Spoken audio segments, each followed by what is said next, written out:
Hello, my name is Paget. Make sure to hit that subscribe button so that we can connect on YouTube. I talk about all things spiritual, energy, and manifestation. We're going to talk about being the good girl or the good girl curse, what that is, how do you know that you have it, where does it come from, and how it's actually holding you back at a really unconscious level. So the good girl curse, it doesn't actually just apply to women, although when I work with people, I see it predominantly in women, and it really holds them back in life. It holds them back obviously when it comes to work and success and business, but it really also holds them back in relationships too, having the most fulfilling relationship where they actually are honored for who they are versus what they provide. And all of these things are actually incredibly unconscious.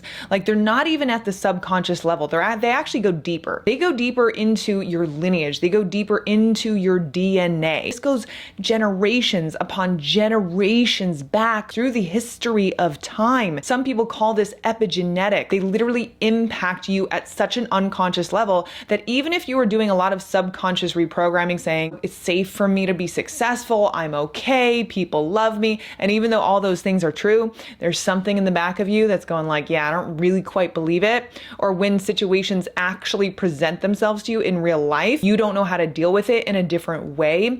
It's because it's not just something that you reprogram even with your subconscious mind. Like all of that is great. All of that is amazing. And I do actually recommend everyone doing that. But if it's still hard for you to let go of this like need to be like nice and need to be a good girl, it's because it's at a deeper energetic level. Okay, so here are the main signs that you have this. You might want to actually get out a pen and paper and write this down because it's actually going to help you kind of unpack your level of having this. So you are constantly monitoring unconsciously, like you can't even help it, right? It's literally like, I can't even help it, but you're unconsciously monitoring how people are thinking, what they're feeling, how they're doing when you walk into a room. Sometimes it actually makes you really tired. Like, especially if you're an empath, this will actually drain you. It'll make you really tired being around people because you're constantly like monitoring to make sure like you're in a safe environment. And again, this goes beyond even if you experienced, a bad childhood where you had to be on edge. Like, yes, there is that component, but a lot of times when I'm working with people, I see it even goes beyond that, right? So it's just a pattern that's being perpetuated through generations where for some reason, right, especially with women, and we're going to get into it, for some reason, you have to be extra careful about how you come off and your impact on other people. This could even be past lives, by the way, because maybe in a past life, right, you acted out and you got punished for it. Here's another one. You try to make people feel super comfortable, even if it's at your detriment. For instance, you're at the grocery store and you're in a hurry, but you don't want to hurt the person's feelings and they keep on talking to you. You keep on like lingering in this conversation for longer than you want to because you're afraid of hurting that person's feelings. Like you literally, it's like so hard for you to just like separate your energy from theirs. You feel bad for them automatically without even knowing them. Or in business or at work when it's really hard to speak your truth because you're afraid of offending that person and all the repercussions that would come with offending that person, even though long term it's at your detriment and it's actually at their detriment as well. But again, this is so visceral, right? This is not a mental thing. This is not, again, even a subconscious thing. It's a visceral thing. Like you'll even notice, right? Your nervous system, just like it can't handle actually speaking out. It can't handle actually being able to express your full truth or your full power in those situations. And another one is, it's connected to all the other ones, but you're really fearful and worried about other people's feelings and opinions about you, right? So like you'll leave an event or you'll leave a family event and you'll be like, oh, I wonder what they thought about that thing that I said, or I wonder how they really think, what they really think about me, right? And you kind of like tend to ruminate over these things, even if those people aren't thinking anything about you. And really, it doesn't even matter if they were. And think about this, like the more successful you would become with this pattern, right? The more, let's say, recognition you actually had as you became successful, the more attention that is actually placed on you, this would feel very heavy.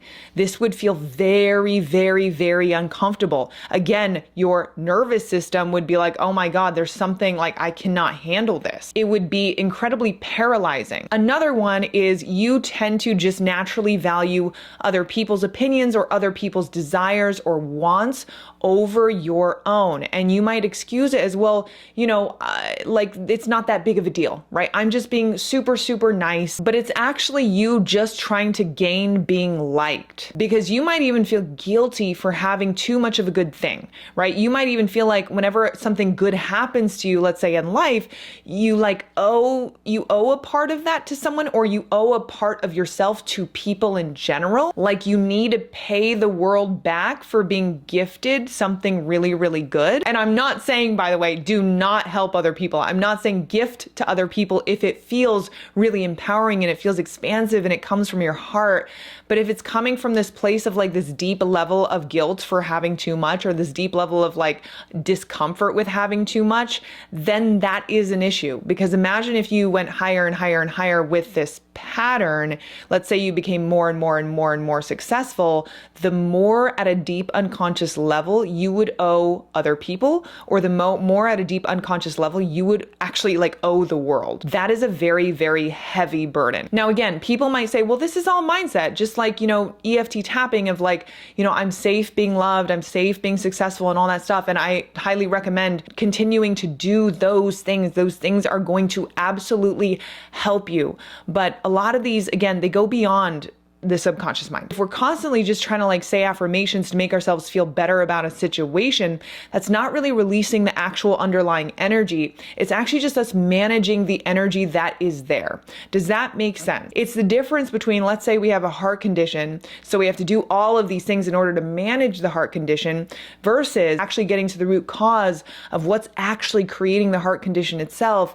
And then everything else you do is like bonus, right? It's amazing, but you're not having to manage it. And some people call this, like I said, epigenetics, where we literally inherit these deep energy patterns generations after generations in the women in our lineage. So you might be curious, like what actually happened to the women in our lineage that's creating these patterns? And I'm going to actually list them out for you and see if it triggers anything in you. See if you're like, ooh, that resonates with me. There's something in that resonates with me. And definitely let me know in the comments if any of this resonates with you. If you get triggered by any of this in this video, it means that there is something there, because I'm telling you, like pretty much all women, just simply because of the consciousness of humanity and how evolved we are as a species when it comes to men and women, and all the like shared kind of energies and the collective energies around the female identity,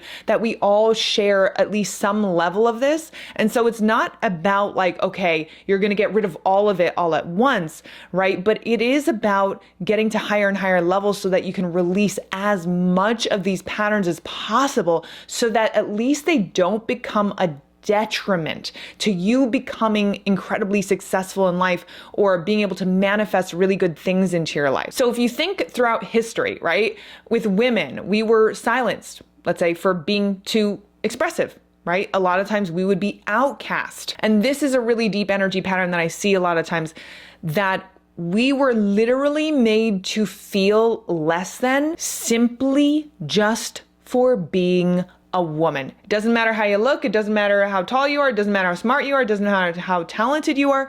Literally just you being a woman, you are energetically already less worthy, right? Like that energetic stamp has already been embedded into you. And it's so deeply ingrained in us.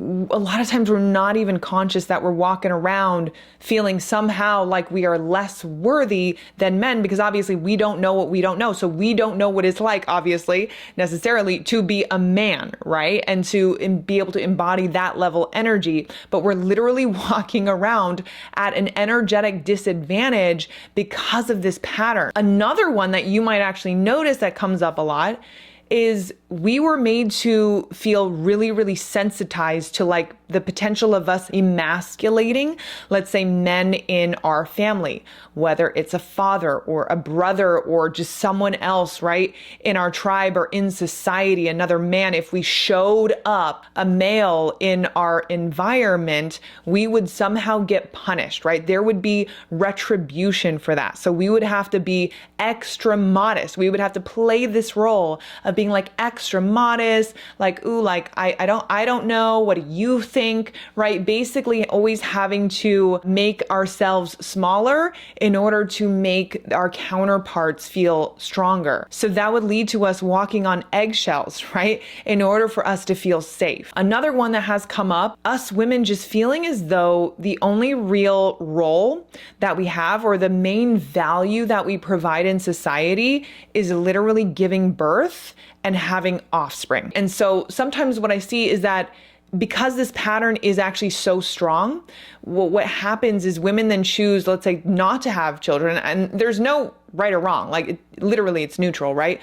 But even if they actually would have chosen to have children, because of this pattern, they actually they get pushed away from wanting to have children because they're actually trying to push away this pattern that they're feeling at a deep level, right? So even if you don't have children, it might actually be because you're trying to push away this pattern that you feel is so disempowering, right? But again, that's not really releasing or getting rid of the pattern itself. It's just like another way of trying to manage or suppress the pattern from expressing itself into your reality, but it doesn't change the fact that it's still there. So I'm sure you can see how all of these things, like it can really hold you back from achieving the level of success or the level of happiness, like even the level of like relationship, all of these things, it can really hold you back in so many areas of your life because you just wouldn't feel safe being too successful. And the thing is, this is insidious in our society, right? We all actually share this. Like if you even notice when it comes to women who are extremely successful, there's like this interesting double standard that happens. And I'm sure like everyone talks about this anyway, but there's an energetic reason behind the double standard where people feel more triggered by a woman being really successful and asking like how she did it, or, oh my gosh, she's a man, which that is also true that like a lot of times women, because they don't feel empowered to be successful from the feminine, they do become more of a masculine, or they adopt a masculine identity in order to be successful because there is no other way, right? Because they aren't able to actually tune into the power of the divine feminine, which is what my divine feminine method program is going to be all about, by the way. But you'll actually see that in society where successful women, for some reason, they really trigger people. And it's not even that they just trigger men, they also trigger women. So this whole thing behind being a nice girl, it is so big. It plays such a big role in holding women back in life. And of course, we all know that being nice is not the same thing as being kind. Being nice, it's just a behavior, right? It's actually just more of a pretend. It's a survival mechanism. I guess if you really want to use a derogatory term, it's actually being, let's say, a little bit manipulative in a sense. I mean, any sort of behavior is being manipulative if you really want to distill it down, because it's not coming from kindness. It's actually coming from a strategy of being liked, a strategy of trying to survive, a strategy of not being attacked. Being nice is really driven out of fear, whereas being kind is just like who you are. Because if you are just an evolved, well-adjusted human being, you naturally just are naturally kind. You're not out to hurt anyone. You don't have ill intentions toward anyone. You're just naturally just going to be kind. But you see how this nice girl curse is so incredibly layered, and we just think that that's just the normal way to operate because so many of us operate this way, right? But that's not the way it's actually, quote, supposed to be. And especially as we go toward higher frequencies in the new consciousness where the feminine energies are really going to reign supreme, we want to shed all of this in order for us to really take advantage of the opportunities that are coming in, which is exactly what the divine feminine method is going to be all around. Like there's a whole section that's going to be around this nice girl curse and actually welcoming in what people would call the dark feminine, recognizing that we all have the shadow dark feminine in us so that we can actually properly energetically integrate it. And this isn't going to be like just a lesson like here on YouTube where I'm teaching you the concepts and things like that. This is going to be an energetic process where we're actually going to be doing the deep energy work to release these deep energy patterns that get stored at literally a DNA level. That's why when people do frequency work for a long enough time, they can literally shift like their features, or they literally shift the way they physically represent, because literally their frequencies behind their physical body shift.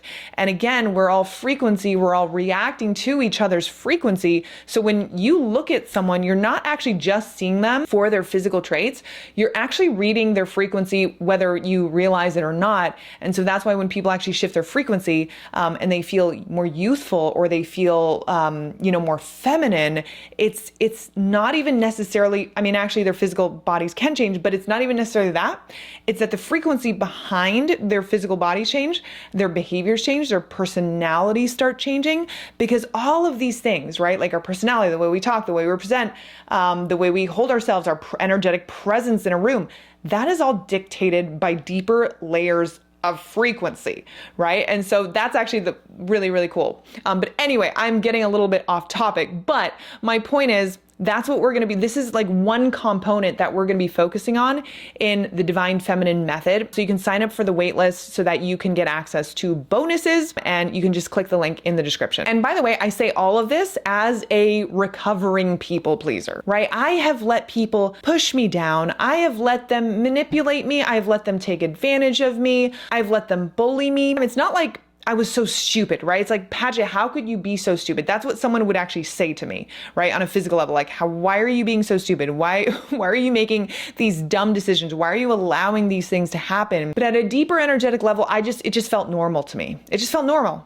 right? Even though someone else outside looking in would be like, that doesn't seem normal. That doesn't seem to make sense. For me, because the energy, it just felt normal to me, because at a deeper level, I felt as though that's what I deserved. Right? Like, in order for me to have good things, I deserved this level of treatment. I deserved people, pushing me down, or people taking advantage of me, or, whatever it is, I deserve these quote negative things from other people when I got good things, because again, that was kind of the exchange in my lineage through generation upon generation. And this would apply to, let's say, like, you have trouble really expressing yourself authentically online to the public. Like, that is so scary. Like, the physical act of it, it's not quote that big of a deal. You're just talking, and then you're just filming it, and then you're just posting it online. But it's more than that, right? For you, it actually feels, there's a deeper feeling, like as though it is life and death, because generations upon generations back,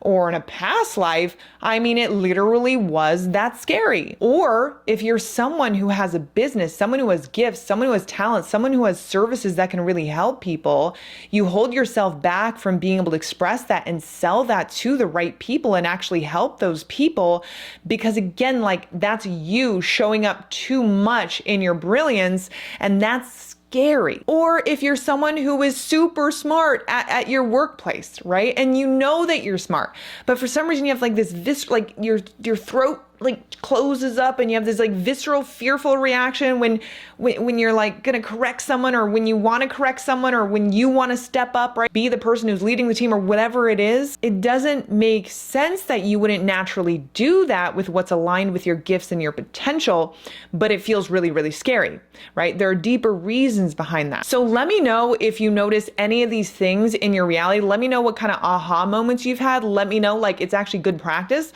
for you to actually just write it down so that you can actually just see it and reflect on it. You can even write it down in a journal, but of course I would love to hear your own experiences and what resonated with you the most. So leave that in the comments. And again, if you want to join us for the Awaken the Divine Feminine Method, just click the link below, get on the wait list so that you can get access to the bonuses. Until next time, I will see you all later. Take care of yourselves.